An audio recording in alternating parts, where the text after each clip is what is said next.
In the heart of ancient Mesopotamia, where two rivers shaped the cradle of civilization, a group of humans attempted something that no generation before or after them ever dared to repeat.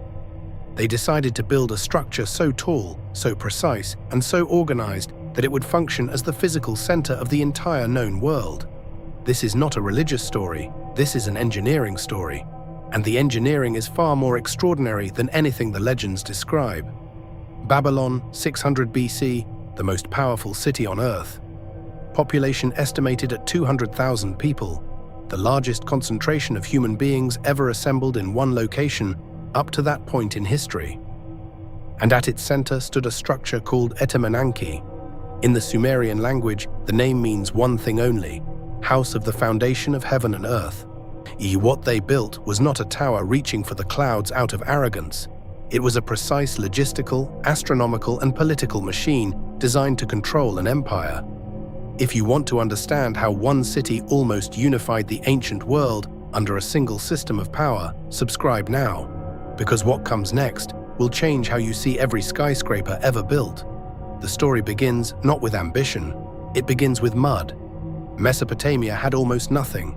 No stone, no timber, no iron. The land between the Tigris and Euphrates rivers offered one building material in infinite supply: alluvial clay. And from that single limitation, they engineered one of the most sophisticated construction systems the ancient world had ever produced. This is not a story about what they had. This is a story about what they built from what they did not have. Oh, and if that idea resonates with you, leave a like, because this principle drives everything you are about to see. Before we go deeper, if you are fascinated by how ancient civilizations solved impossible problems with zero modern technology, subscribe now, because this channel exists for exactly that. Mesopotamia was not a land of abundance, it was a land of extremes. Floods destroyed everything in spring. Droughts killed everything in summer. There was no natural defense on any border. Every civilization that rose here rose under existential pressure. The Sumerians, the Akkadians, the Assyrians. Each one forced to engineer solutions to problems that geography made unavoidable. The rivers gave life, but they also took it. In a single flood season, the Euphrates could rise 4 meters above its normal level, erasing entire settlements without warning. In the dry season, the same river shrank to a fraction of its volume, leaving crops without water and populations on the edge of starvation. The Mesopotamians did not choose difficulty. Difficulty chose them, and over thousands of years of surviving it, they developed a relationship with engineering that no other civilization of the era could match. By 600 BC, the Neo-Babylonian Empire under Nebuchadnezzar II had solved those problems at a scale never seen before. Nebuchadnezzar was not simply a king, he was a builder. Ancient records credit him with more construction projects than any other ruler in Mesopotamian history. Canals, palaces, walls, temples, and above all, the Etemenanki. And the Etemenanki was his answer to the ultimate question.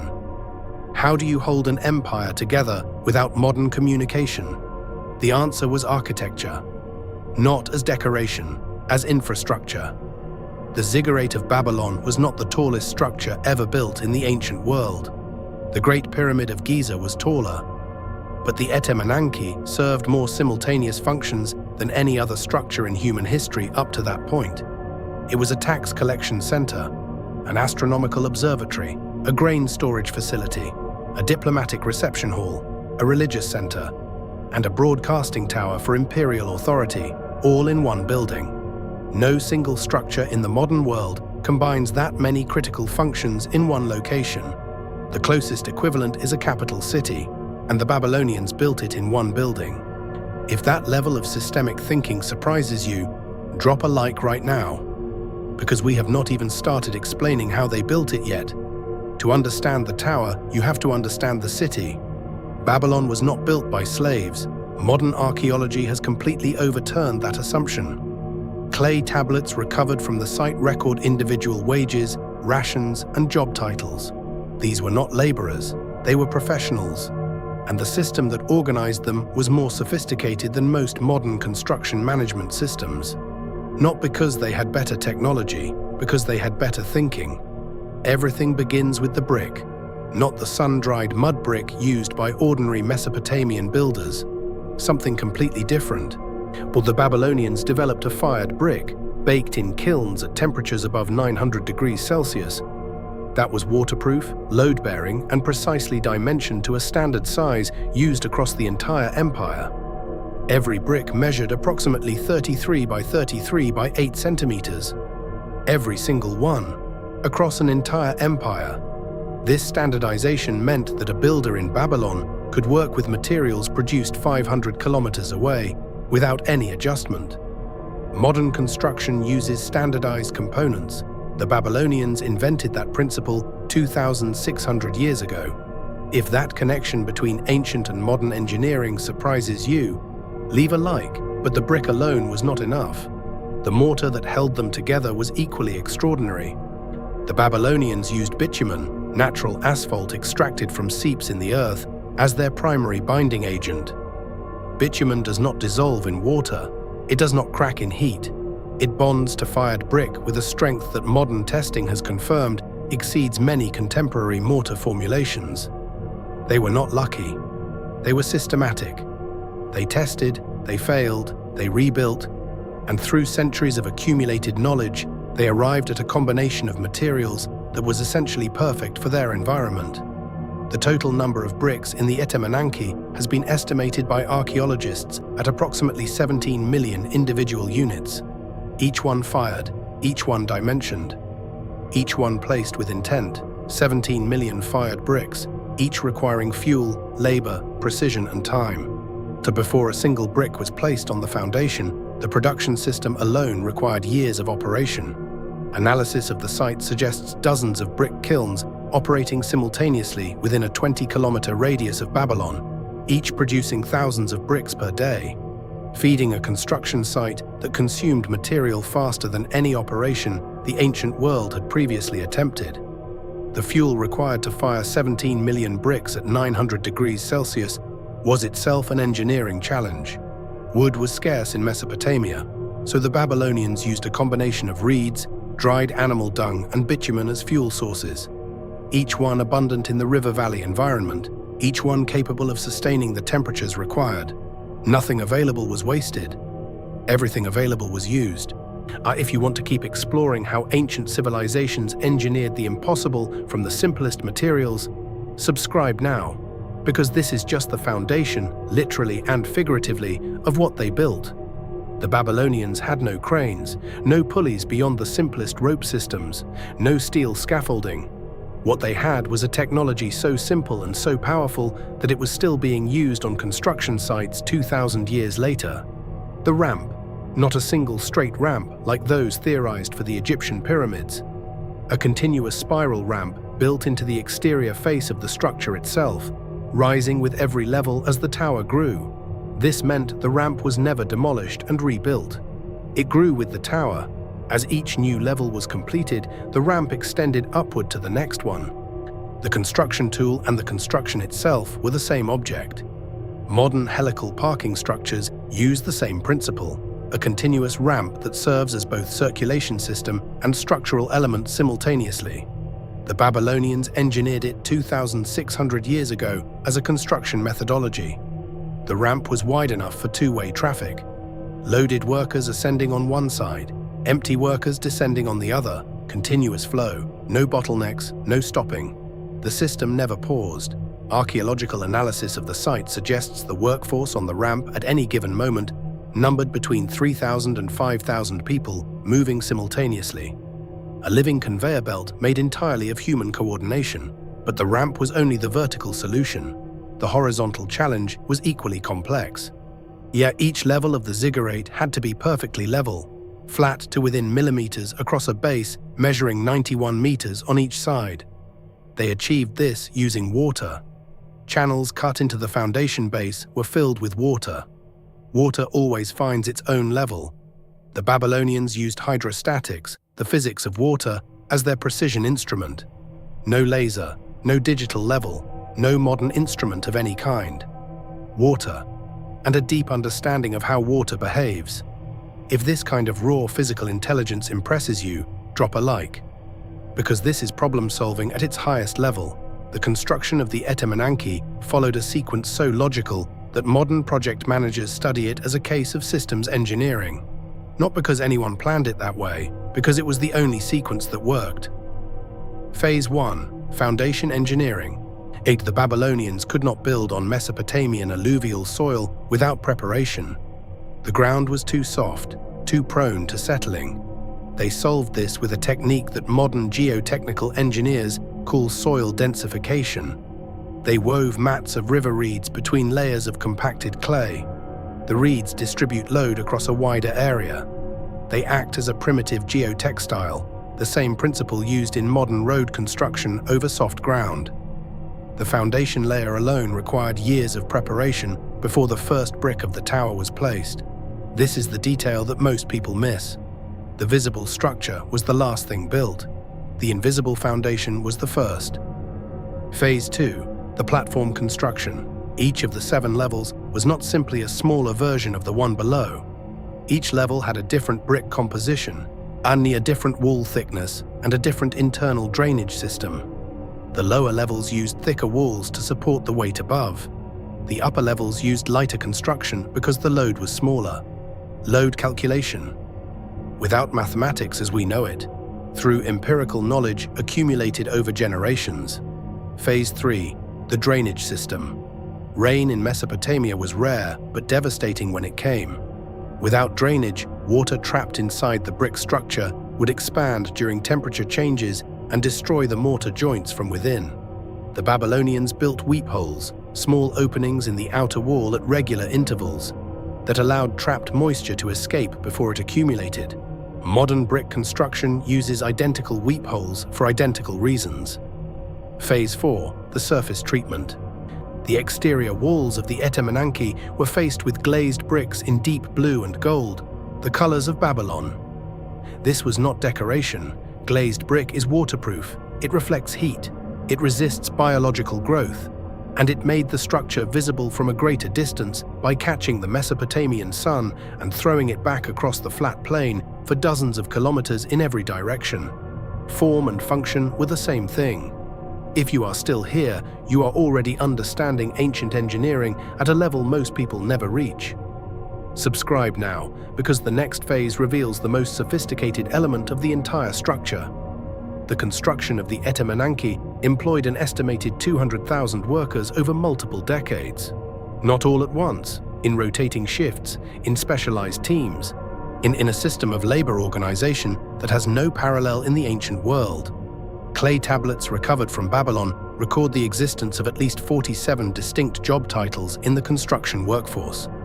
Brick makers, brick carriers, mortar mixers, level checkers, ramp managers, drainage engineers, each one a specialist. This division of labor meant that no single worker needed to understand the entire structure. They only needed to master their specific function, and that mastery, multiplied across 47 specializations, produced a result that none of them could have achieved alone. Modern corporations operate on exactly this principle. Specialized departments, division of function, integration of output. The Babylonians were not building a tower, they were running a corporation, 2,600 years before the concept existed. The workers were paid in rations of barley, oil, and wool. Records show that skilled specialists received significantly more than general laborers. Performance-based compensation. In ancient Babylon. If that surprises you, leave a like. Coordination across 200,000 people was managed through a system of clay tablet records, the ancient world's equivalent of project management software. Every delivery of bricks was recorded, every wage paid was documented, every phase of construction was tracked. Archaeologists have recovered fragments of these administrative records. They show a construction management system of a sophistication that would not be matched until the great cathedral projects of medieval Europe, 1,500 years later. The records also reveal something else entirely unexpected. The construction of the Etemenanki was not continuous. It was interrupted at least 3 times by military conflicts, floods, and political instability. Each time, the workforce returned. Each time, the records were consulted. Each time, construction resumed exactly where it had stopped. The clay tablets were the memory of the project. Without them, the tower could not have been completed. This is one of the most overlooked facts about the Etemenanki. It was not built in a single heroic effort. It was built and paused and rebuilt over generations, with the organizational knowledge preserved in clay, allowing each generation to pick up exactly where the previous one left off. Knowledge stored in objects that survived everything the environment could throw at them. Subscribe now, because what this workforce built, and what happened to it, is the most important and most overlooked story in ancient engineering history. The numbers of the Etemenanki are not just impressive, they are structurally impossible by the standards of what most people believe ancient civilizations could achieve. Base dimensions: 91 meters by 91 meters. That is larger than a modern football field in every direction. Height estimated between 90 and 100 meters, the equivalent of a modern 30-story building. Total volume, approximately 750,000 cubic meters of brick and mortar. To put that in context, the volume of the Eiffel Tower, including its foundations, is approximately 7,300 cubic meters. The Etemenanki was more than 100 times larger by volume. The weight of the structure on its foundation was calculated by modern engineers at approximately 2.1 million metric tons. That is more than the combined weight of every building currently standing in the City of London. And they built it on soft alluvial soil, without concrete foundations, without steel reinforcement, using only fired brick, bitumen mortar and reed mats. The engineering required to distribute 2.1 million metric tons on that ground without catastrophic settlement was extraordinary. Modern geotechnical analysis of the site suggests the Babylonian foundation system reduced differential settlement, uneven sinking, to less than 3 centimeters across the entire 91-meter base. That is a tolerance modern engineers would consider acceptable today. They achieved modern engineering tolerances with reed mats and fired brick 2,600 years before modern geotechnical engineering existed as a discipline. If that does not change how you see ancient intelligence, nothing will. Drop a like, but here is the detail that changes everything. The Etemenanki was not just a building, it was a broadcasting system, and understanding what it broadcast explains why its destruction almost reversed the course of human history. From the top of the Etemenanki, on a clear day, a person could see approximately 50 kilometers in every direction. That means the structure was visible from every settlement within a radius of 50 kilometers of Babylon. Every farmer, every merchant, every traveler, every foreign diplomat, every conquered people, all of them, at all times, could see the Tower of Babylon on the horizon. It was a permanent, visible, undeniable declaration of power. You did not need to speak Babylonian. You did not need to read cuneiform. You did not need any explanation. The tower told you everything you needed to know about where power resided in the ancient world. This is the function that no other ancient structure served. The pyramids of Giza were tombs. The Parthenon was a temple. Hadrian's Wall was a barrier. The Etemenanki was a message. And it was the most effective communication technology of its era. Modern cities use skylines the same way. The concentration of skyscrapers in Manhattan is not purely functional. It is a declaration. It says, this is where power is. This is where the center is. Come here or be peripheral. The Babylonians invented that message 2,600 years ago. If that connection between the ancient skyline and the modern city changes how you see both, leave a like. And because this is where history stops being the past and starts being the present. But the most extraordinary function of the Etemenanki was not visible to anyone standing on the ground. It was what happened at the top. At the summit of the tower stood a small temple dedicated to Marduk, the chief god of the Babylonian pantheon. But inside that temple, astronomers worked every night recording the movements of stars, planets, and the moon with a precision that would not be surpassed for 1,500 years. The height of the tower gave Babylonian astronomers an unobstructed 360-degree view of the horizon, essential for tracking celestial events with precision. The tower was not just a political machine, it was a scientific instrument, as the astronomical records produced from the top of the Etemenanki included the first accurate predictions of lunar eclipses in human history, the first mapping of the 5 visible planets, and the mathematical systems that later became the foundation of Greek astronomy.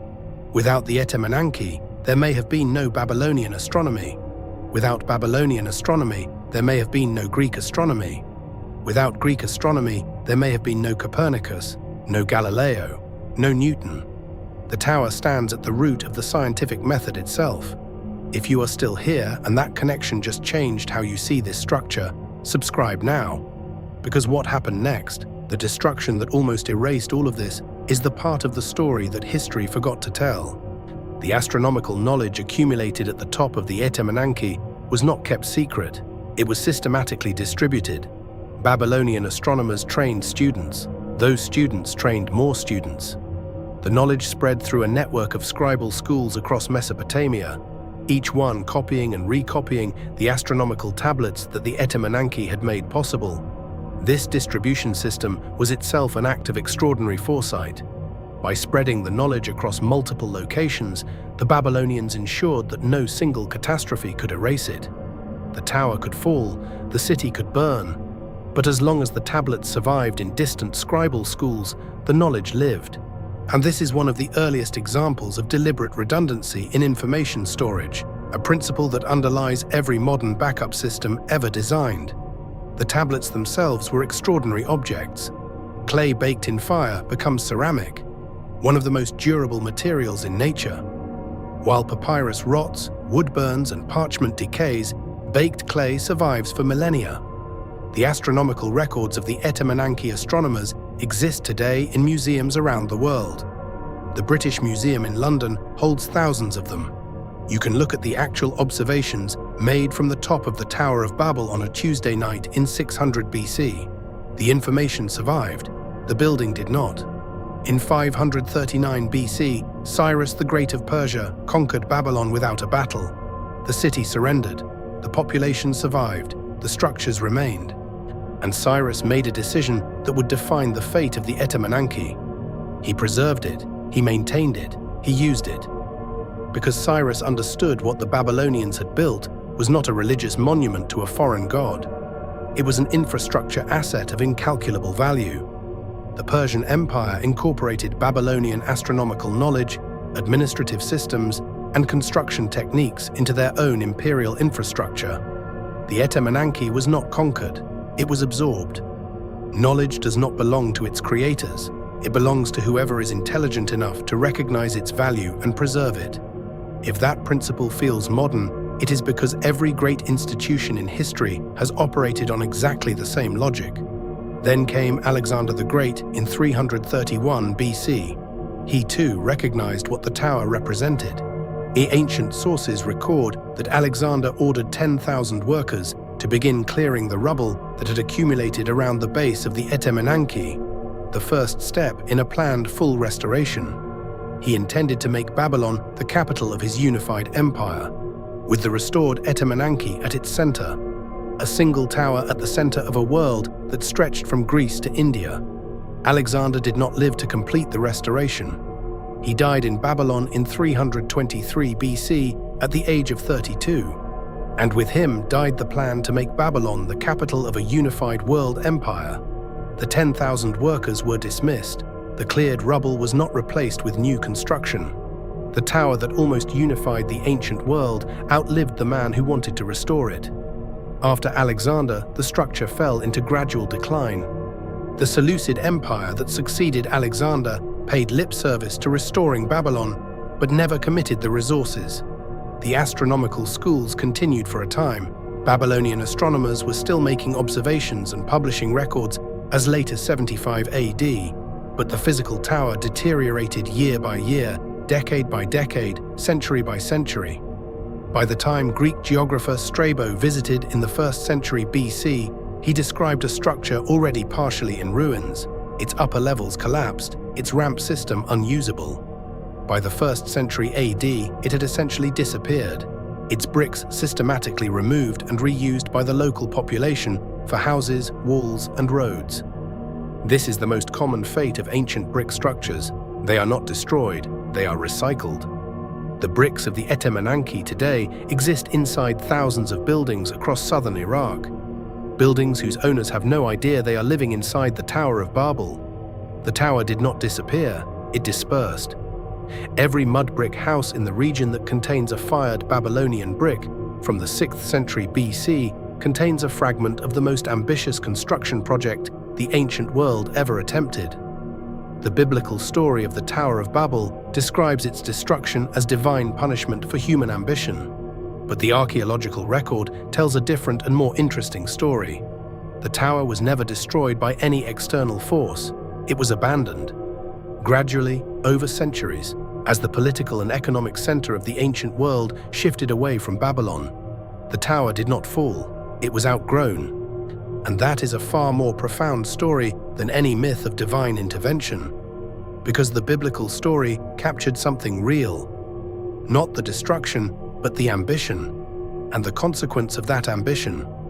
When Babylon fell, not to an enemy but to time and irrelevance, the organized system of knowledge and labor and standardization that had made it possible began to fragment. Different peoples speaking different languages took different pieces of Babylonian knowledge in different directions. The Greeks took the astronomy, the Persians took the administration, the Phoenicians took the trade networks. Nobody took everything. Nobody could. The unified system dispersed into 1,000 separate traditions that would take centuries to reconnect.